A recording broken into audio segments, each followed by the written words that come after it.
Well, g'day there. Welcome to this Mark's Reviews and Tutorials video. We are down under a deck, not much of a view today, working on a spa.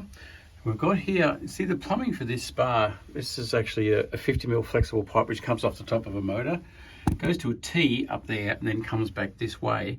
You can see it's been leaning on this jet. These jets have the big braided pipe there is water and the blue one at the top is air. And because the pipe's leaned on it, it's snapped off the air venturi on this and caused a leak.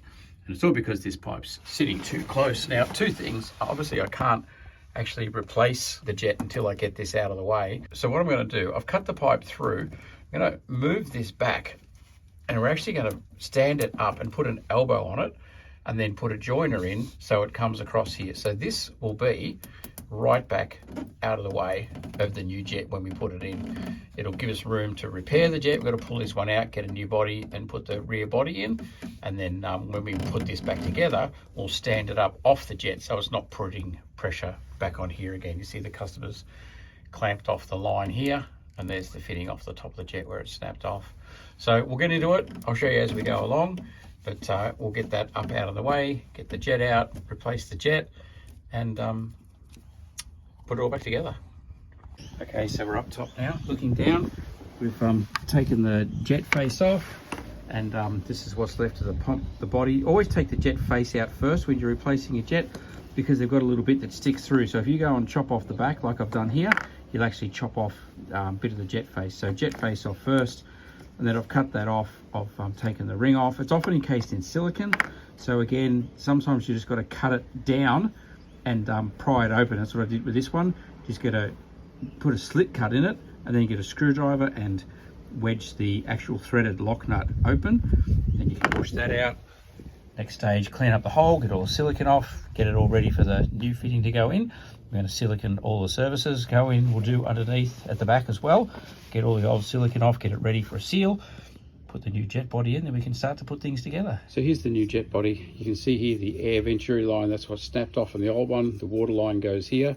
So we actually put that in from the front. Now when I'm sealing these, I get a little smear of silicone and I stick it under that O-ring and a little smear and I stick it over that O-ring and then push it through the hole, pull it up and then put the centering ring here and the lock ring onto the back and then glue it up.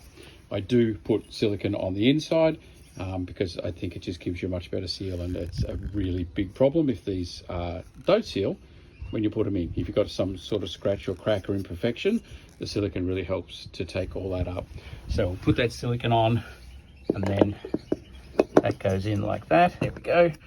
That'll go in like that, and then the jet face clips in once it's done. Okay, so now we're back underneath. You can see the fittings coming through. Take a lot of care as to where the hoses are pointing, because these things like to kink. They can be hard to line up. So get your hoses pointing where you want. And then the lock nut, you'll see it's got that angled bit.